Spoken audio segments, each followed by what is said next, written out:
Gracias al Señor por la bendición que nos da. Ahora vamos a tener la bendición del mensaje de su bendita palabra. Y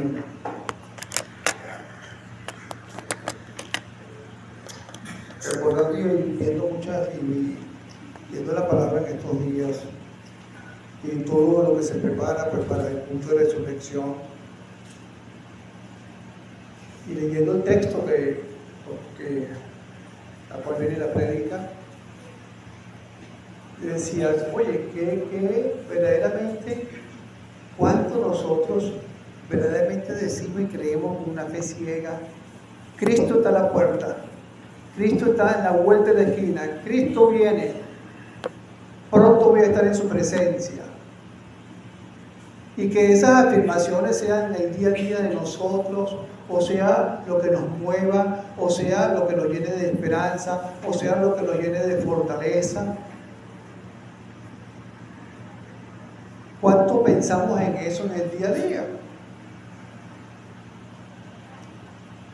Quizás a lo mejor no es algo que pensamos constantemente, pero si algo es cierto es eso, que el Señor viene,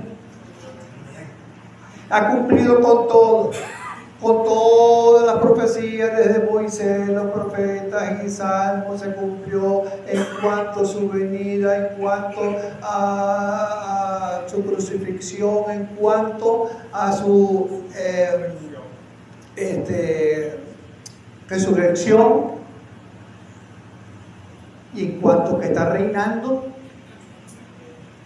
Y ahora en cuanto viene. La cosa es, sí, eso para mí es el norte, el sur, el este y el oeste, y por allí pues viene mi esperanza, viene mi paz, viene mi fe. Se dice muy fácilmente. Yo le pregunto a usted, si de repente le dijera, mira, baja un momentico, que fulanito de tal que tú conociste, ¿te acuerdas? Ah, sí, el que falleció de esa fecha. Bueno, está allá abajo, que quiero hablar contigo. ¿Lo quereríamos? ¿Qué? ¿Que está allá abajo? No, eso no es posible. No, no, por favor, si yo estuve allí en el entierro, estuve como esos que están conmigo, que están preguntando por mí allá.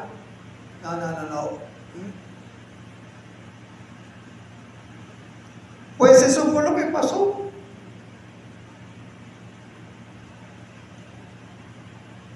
Eso pasó hace ya más de 2000 años y uno dice, vaya, pero estos apóstoles, falta de fe, estos discípulos, falta de fe.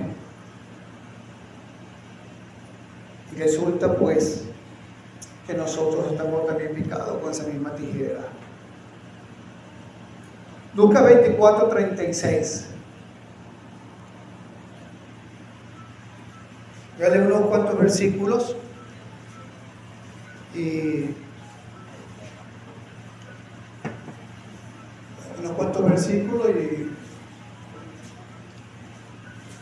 lo desarrollamos, lo voy a desarrollar.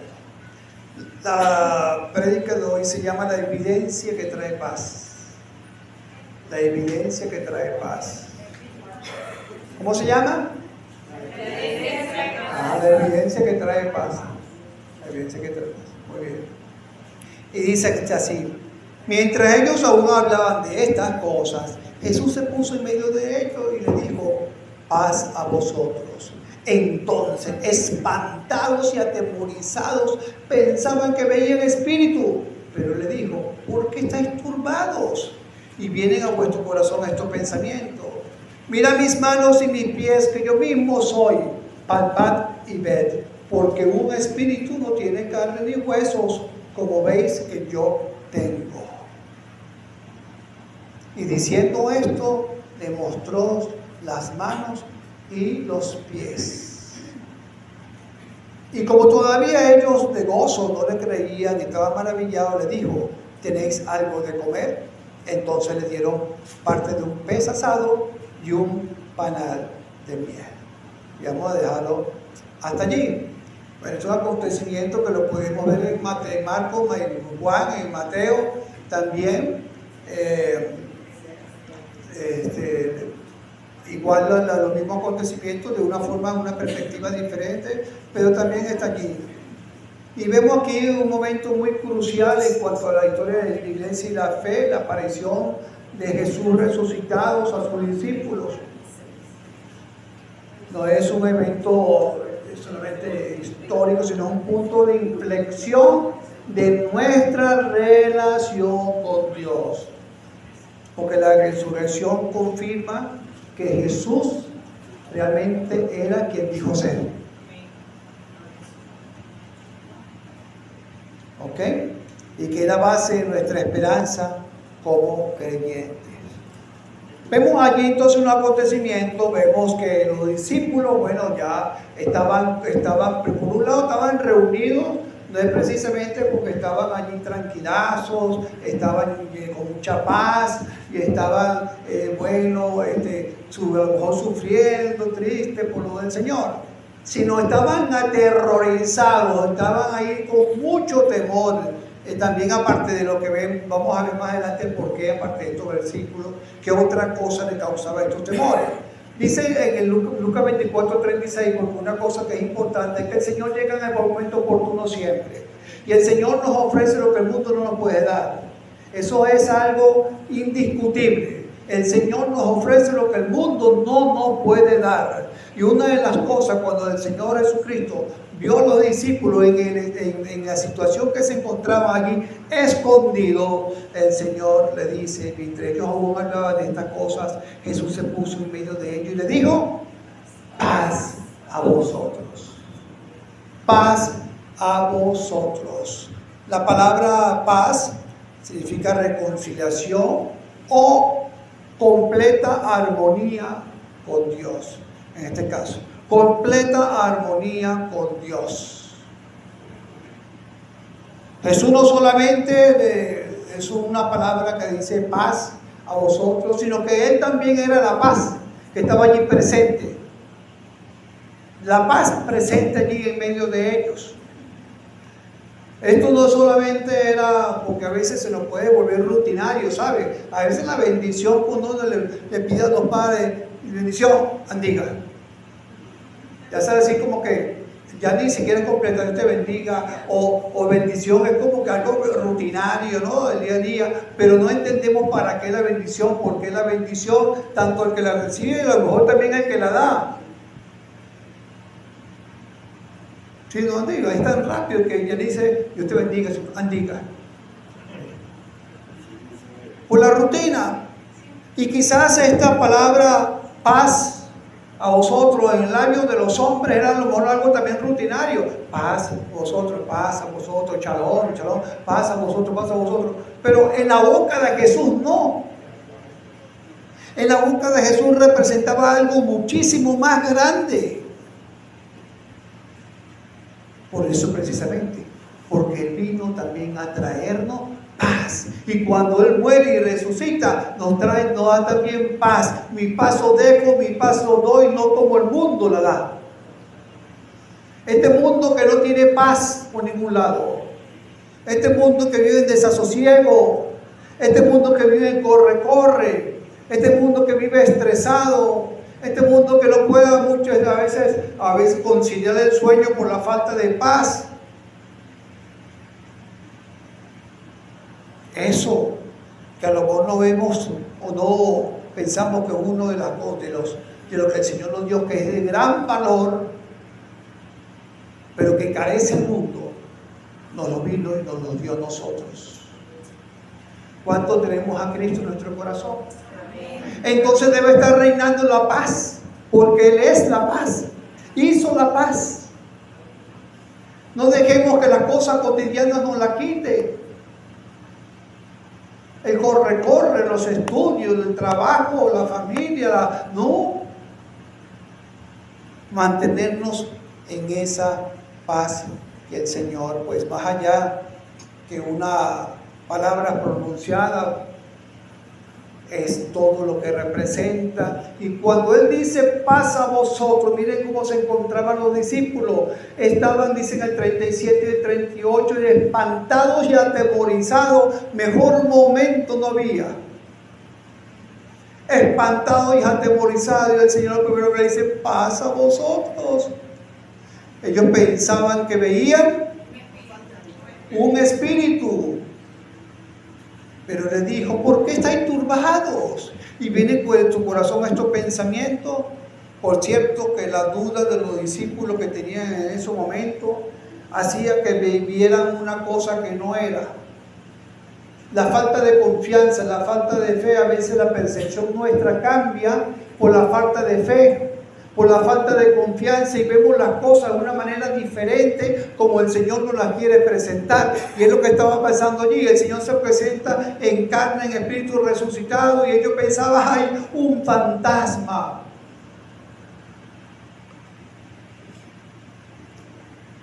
Y en vez de alegrarse o de gozarse el momento por la fe, resulta que se turbaron y atemorizaron por la falta de ella. Todo lo contrario, pensaban que veían un espíritu. Hoy en día, ¿qué estamos viendo nosotros? ¿Estamos viendo al Señor Jesucristo allí, al frente nuestro, o estamos viendo como ellos espíritus, imágenes, cosas irreales que no son? Y entonces tendríamos que preguntarnos, ¿cómo está nuestra fe? ¿Cómo está nuestra confianza? ¿En quién creemos? ¿En quién depositamos esa fe, esa confianza? Si la estamos depositando en el dinero que hay en el banco, el dinero se te acaba. Si la estamos depositando en un familiar, ese familiar te puede dar la espalda. O un amigo te puede dar la espalda.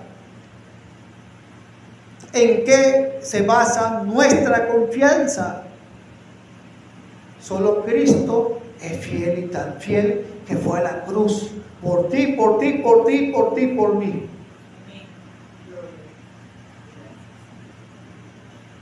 Ahora dije que ellos se asustaron cuando pensaban con un espíritu, pero es que no solamente estaban atemorizados por eso, porque en Juan 20:19, que vemos que también nos narra el acontecimiento, en Juan 20:19, ¿qué me dice? En Juan 20:19 dice, cuando llegó la noche de aquel mismo día, el primero de la semana es día domingo, eso no se lo puedo olvidar nunca. Estando las puertas cerradas en el lugar donde los discípulos estaban reunidos, ¿por causa de qué? ¿Estaban reunidos por qué? Por miedo de los judíos. Aquí no es porque estaban viendo un espíritu. Aquí estaban reunidos, cuando el Señor Jesús llegó, ya estaban atemorizados, ya tenían miedo, y tenían miedo por causa de los judíos, esos mismos que mataron a Jesús. Así que no era cualquier cosa, estaban huyendo por su vida, sálvense quien pueda.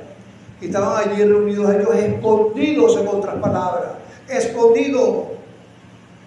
Vino Jesús y puesto en medio le dijo, paz a vosotros.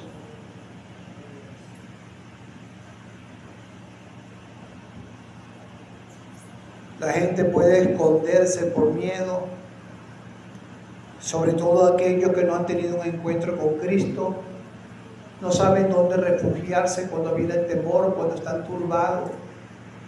Y déjame decirte, amigo y amiga, también lo que van a escuchar por YouTube, si tú no has tenido un encuentro con el Señor Jesucristo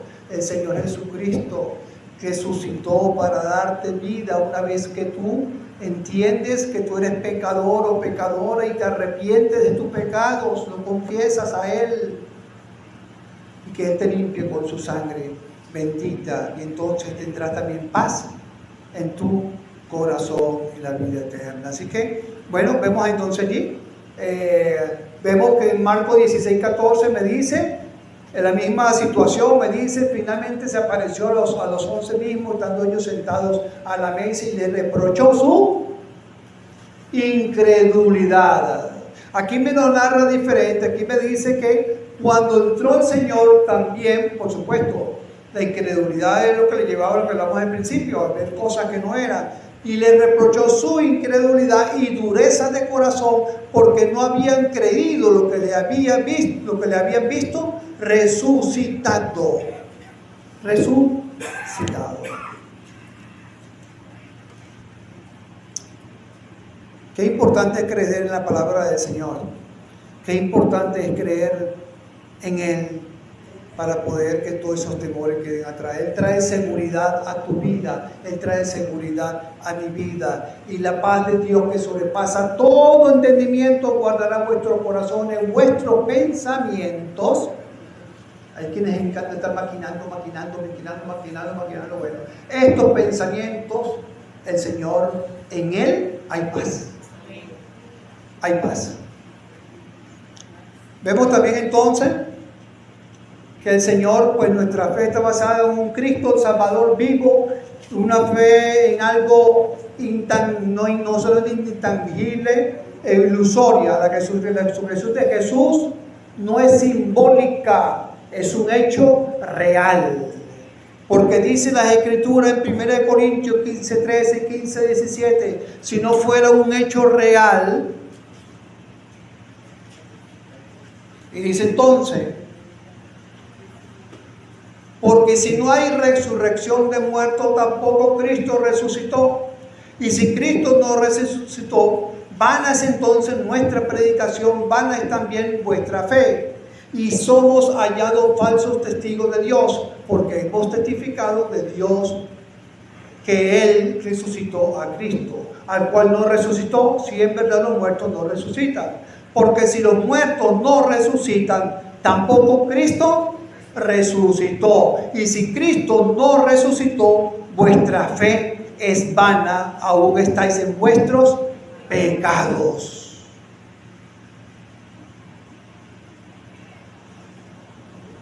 Así que,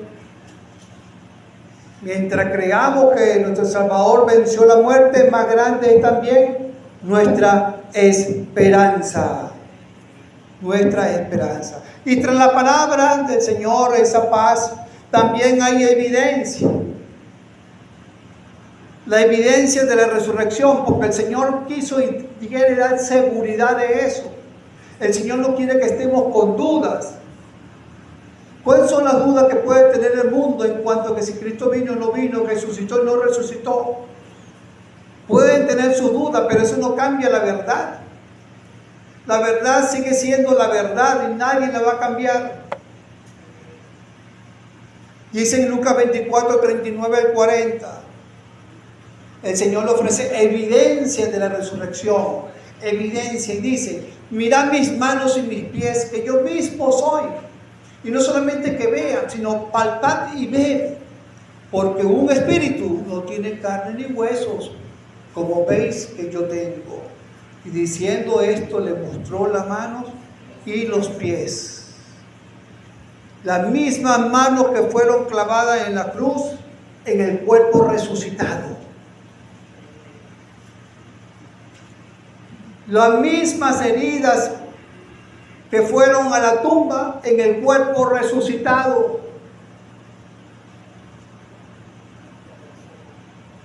En Juan 20:20 nos dice, y cuando les hubo dicho esto, lo anterior que ya vimos ya, en quién era Él, le mostró las manos y el costado.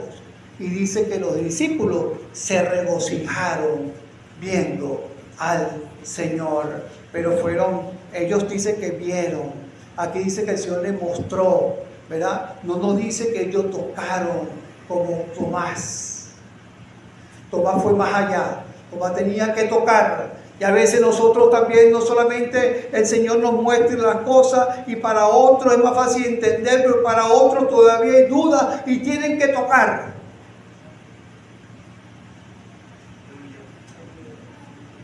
Pero cuidadito con eso, porque que yo sepa, Tomás no se volvió a escuchar más nunca por allí. Era uno de los 12, pero no vemos una carta, no vemos que estaba trabajando con Pablo, no vemos nada. No digo que no lo hubiese hecho, pero los frutos de su trabajo no se palpan allí. Y muchas veces, mi hermano, eso está ligado también a nuestra fe, a nuestra relación con el Señor también, para que se pueda ver ese trabajo también en el Señor. Así que bueno, el Señor come delante de ellos, y entonces Lucas 24, 41 al 43, y como todavía ellos de gozo no lo creían, estaban todavía con la duda, le había enseñado las manos, le había enseñado los pies, le había enseñado el costado, ya no había más nada que enseñar allí por parte del cuerpo del Señor. Entonces el Señor recurrió a otra cosa, y dice: entonces, y estaba maravillado, le dijo: ¿tenéis aquí algo de comer? Entonces le dieron parte de un pez asado y un panal de miel, y él lo tomó y comió delante de ellos. Y comió delante de ellos. Y esto es muy importante porque, mi hermano, por eso que yo siempre repito en la escuela dominical: no se quede sin dudas. O no tenga dudas, mejor dicho. No tenga dudas, no tenga dudas. No se vaya de aquí de la clase con dudas en su corazón. Y eso es lo que estaba haciendo el Señor. El Señor iba mostrándole una cosa y después no vio que nada, que todavía no creían. Y dijo: bueno, me voy a sentar a comer para que haya seguridad de quién soy, para que no haya dudas en su corazón.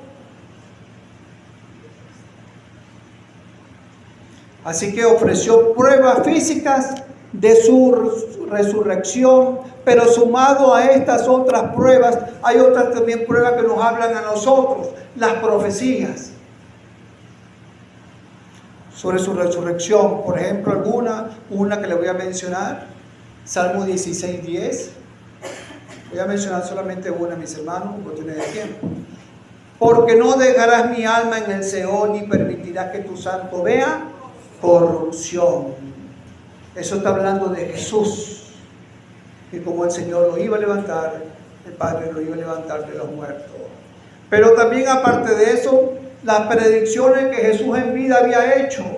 Por ejemplo, Mateo 16:21 dice: desde entonces Jesús comenzó a declarar a sus discípulos que era necesario ir a Jerusalén y resucitar al tercer día.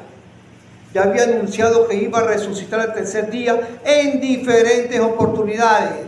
Aparte de eso, vemos el testimonio de los cuatro evangelios. Los cuatro evangelios, todos hablan de las tumbas vacías, de testigos oculares, de apariciones físicas. Los cuatro coinciden en eso.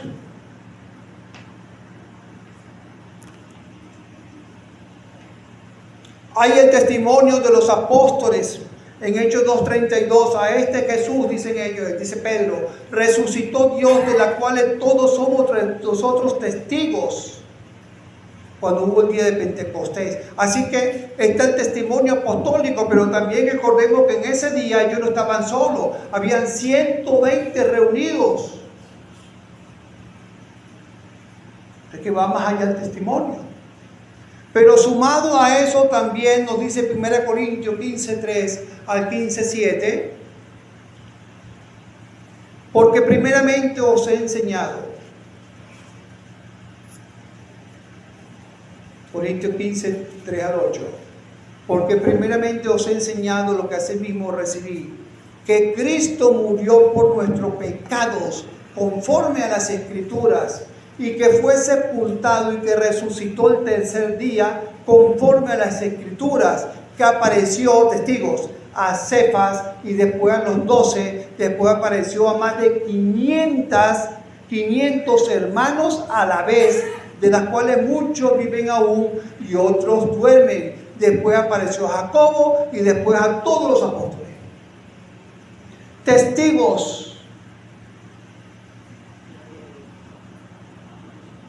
Así que la resurrección del Señor es un hecho real, tangible y único.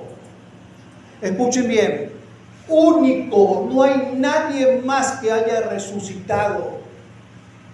Digo yo, resucitado por sí mismo, porque el Señor resucitó a Lázaro, pero Lázaro nuevamente murió. Pero el Señor resucitó y vive por los siglos de los siglos, porque venció la muerte. Mencióneme uno, algún líder religioso en el mundo a través de la historia que haya resucitado aparte de Cristo. Uno solo. Mencionen alguno. No existe. No existe. Mahoma, que es el fundador del Islam. Mahoma murió en el 8 de junio del 632 después de Cristo, en el calendario islámico. 632. Se sabe el lugar donde está enterrado. ¿Ok? O sea que si quieren buscar el cuerpo, está en la Medina, en Arabia Saudita, en la tumba, en la cúpula verde. En la cúpula verde, y el Islam, sabemos que están los sunitas y los chiitas, y tiene 1.900 millones de adeptos. 1.900 millones de adeptos que sabe que adoran a una persona que murió y que su cuerpo está en una tumba. 1.900, y mira cómo son ellos apasionados por eso, que se inmolan a ellos mismos, y apasionados. Pero Buda también, esto lo hemos visto en otras ocasiones también. La muerte de Buda está en el 483 a 400 antes de Cristo. El lugar del entierro, la India. Sus cenizas fueron repartidas en 8 estupas, no sé si significará eso, en 8 estupas. Y el budismo tiene dentro de 500 a 600 millones de adeptos por una persona que murió y que se sabe dónde está su cuerpo, o las cenizas donde fueron esparcidas, pero murió. El hinduismo no tiene un líder como tal. Pero sí, el hinduismo sigue pues profetas a través de la historia, cadena de maestros, y todos esos maestros a través de la historia están muertos y están en tumbas. El hinduismo tiene 1.200 millones de adeptos que profesan una religión, la cual sus líderes han muerto todos. El judaísmo de 15 a 16 millones, pero David murió, Moisés murió, Abraham murió.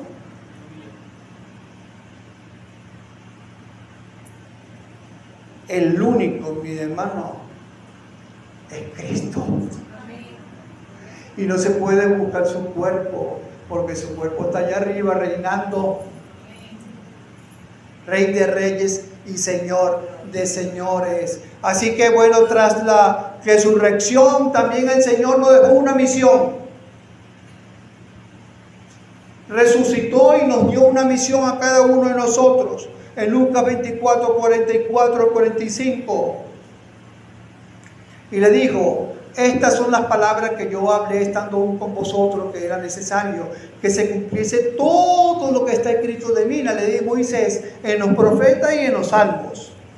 Entonces le abrió el entendimiento para que comprendiesen las escrituras, para que entendieran de qué estaba hablando él, para que relacionaran las escrituras con el acontecimiento de ese momento.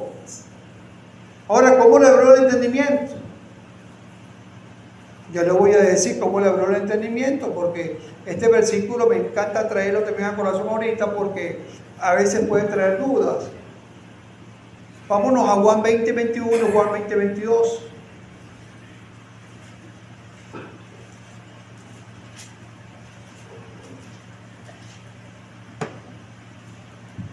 Y aprovecho también de poder aclarar este punto.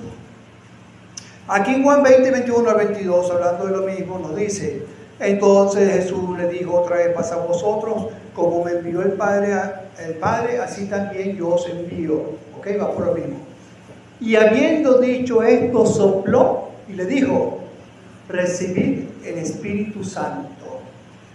Esto hay que tener mucho cuidado, porque cuando verdaderamente hubo descendió el Espíritu Santo para quedarse en la vida del creyente, ¿fue qué tiempo? En el día de Pentecostés. Ahí fue que el Espíritu Santo bajó ese día y está en la vida del creyente hasta el día de hoy. Ese fue un acontecimiento que el Señor tuvo, que sopló el Espíritu Santo allí, los que estaban presentes, para que entendieran en ese momento de qué estaban hablando. ¿Sí me copian? Ok, si lo comparamos con Lucas 24:45, vemos entonces que dice, entonces le abrió el entendimiento a través del Espíritu Santo en ese momento para que comprendieran las Escrituras. Por cierto que nosotros, mis hermanos, necesitamos de la guía del Espíritu Santo para también entender y comprender las Escrituras. Y por eso que es importante estar a tono con la voluntad del Señor, para que sea el Espíritu Santo allí en su fulgor en nuestras vidas, dirigiéndonos a través de la palabra, guiándonos a toda verdad. Porque si no estamos en la carne, si estamos en la carne nosotros oyendo las Escrituras, mire, ¿dónde está la guía del Espíritu Santo allí?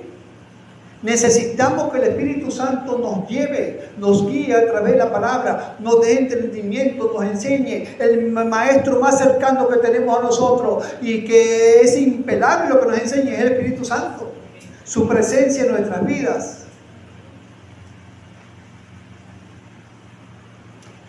Y dice entonces Lucas 24:46. Y le dijo, así está escrito, así fue necesario que el Cristo padeciese y que resucitase de los muertos al tercer día, y que se predicase en su nombre, ¿qué? El arrepentimiento y el perdón de pecados. Fíjense la misión, el Señor nos da una misión, pero también nos dice cómo debemos predicar, cuál es el mensaje que debemos dar.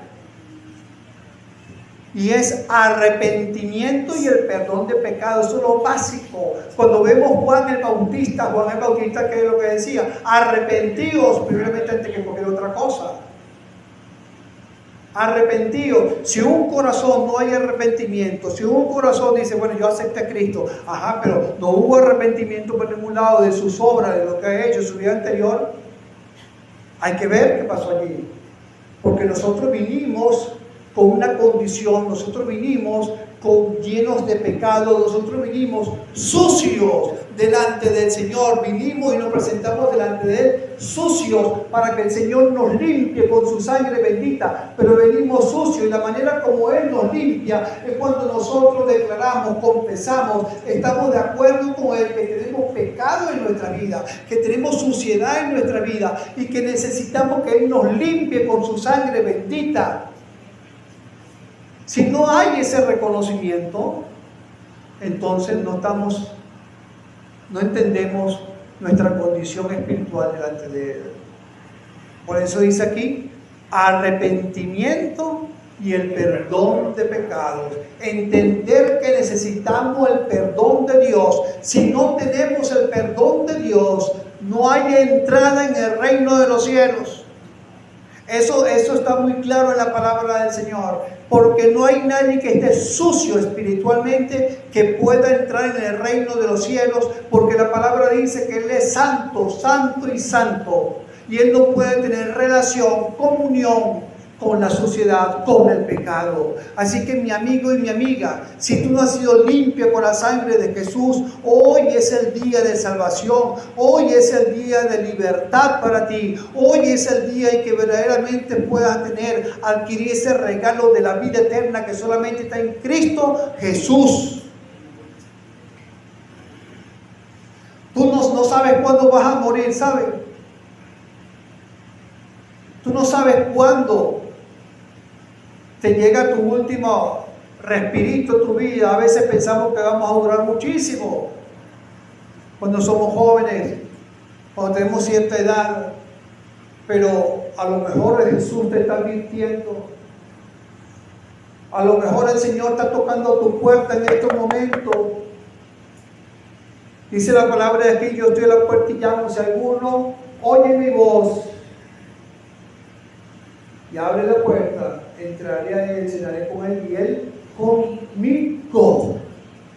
Abre la puerta de tu corazón a Cristo el día de hoy. Así que la resurrección, mis hermanos, no solo es el triunfo sobre la muerte, sino que abre la puerta al evangelio, al arrepentimiento, al perdón de pecado. Todo el mundo hay que llevar la palabra del Señor por nuestro vecino, a todo el que podamos. La visión que el Señor deja es clara, es precisa.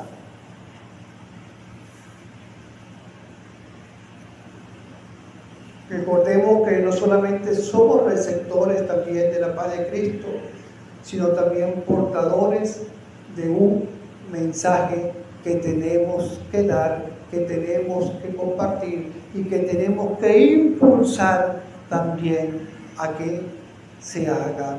Nosotros, gracias a Dios, pues tratamos, hay un grupito que está los sábados incansablemente, y tratamos también de ver cómo en otras vías, hasta el momento, cómo poder sustentar la prédica de la palabra del Señor. Amén. Así que recordemos, el Señor es nuestra paz. Paz en todo momento. Recordemos que la medida de nuestra confianza, nuestra paz va a ser mayor. Recordemos que a medida que sea nuestra fe, nuestra confianza, nuestra paz va a ser mayor. No olvidemos eso. Y si aquí hay alguien, o de los que me van a escuchar en YouTube, que no ha recibido al Señor, déjame decirte que hoy es el día en que puedes cambiar tu vida. Si Cristo no está en tu corazón, tú no puedes tener paz. Pero más allá también, si Cristo no está en tu corazón, tú no tienes el regalo de la vida eterna. Tú estás sin esperanzas. Hoy es el día que el Señor te ofrece darte ese regalo de salvación. Hoy es el día en que Cristo puede cambiar tu vida a una dirección totalmente diferente de bienestar, de tranquilidad, de amor, sentir su gozo. Pero está en ti abrir la puerta o cerrarle la puerta. Él no va a derrumbar la puerta, Él toca. Y en estos momentos otra vez su palabra la tocó y está tocando. La decisión es tuya, la abres o la cierras, la dejas cerrada. Por eso yo en estos momentos, si acaso hubiera alguien acá que no conoce al Señor, pero también de los que van a estar escuchando, le invito a que haga esta oración para recibir al Señor, a Cristo en su corazón. Hazla como entendiendo delante de quién estás, entendiendo que necesitas su perdón, entendiendo que necesitas arrepentirte porque has ofendido a Dios en pensamiento y en palabra y en acción. Así que repite esta oración desde tu puesto, allí en tu corazón, si deseas hoy cambiar tu vida. Oh Dios, delante de tu santa presencia estoy,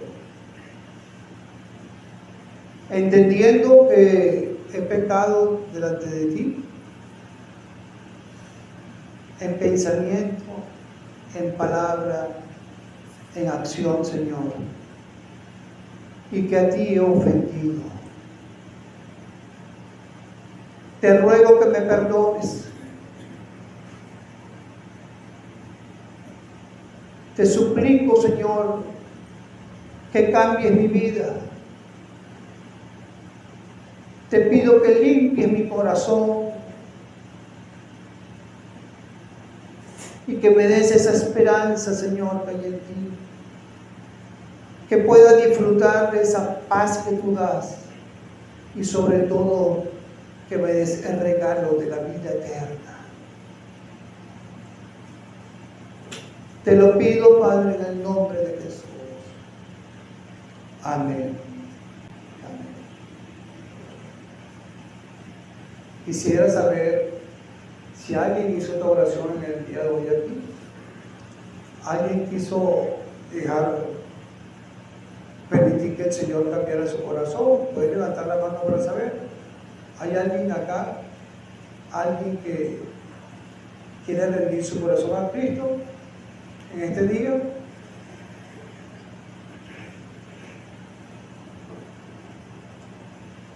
Si la hay, puede levantar su mano para saber.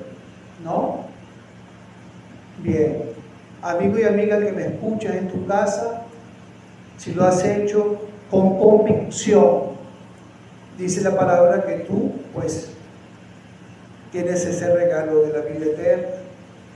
Ahora lo que tienes que hacer es leer la palabra de Dios, que es la forma como Él se comunica contigo. Orar, que es la forma como tú te comunicas con Él. Orar es conversar. Y no dejarte de reunir en una iglesia de sana doctrina. Pero también dile a otros lo que Cristo ha hecho por ti en este día. Y nosotros como iglesia vamos a levantarnos. Porque también le vamos a pedir al Señor que nuestra fe no falle, que nuestra fe no falte. Y para eso tenemos que trabajar en esa fe, porque como dije ya ahora, la fe es por el oír y el oír la palabra de Dios. Debemos estar habituados a tener la lectura de la palabra, a sumergirnos en su presencia, a pedirle sabiduría, conocimiento, crecimiento. El crecimiento, mi hermano cristiano, no se consigue en una cajita de conflé. El crecimiento se consigue trabajando en eso, deseándolo, buscándolo, anhelándolo allí en la presencia del Señor. Así que oremos.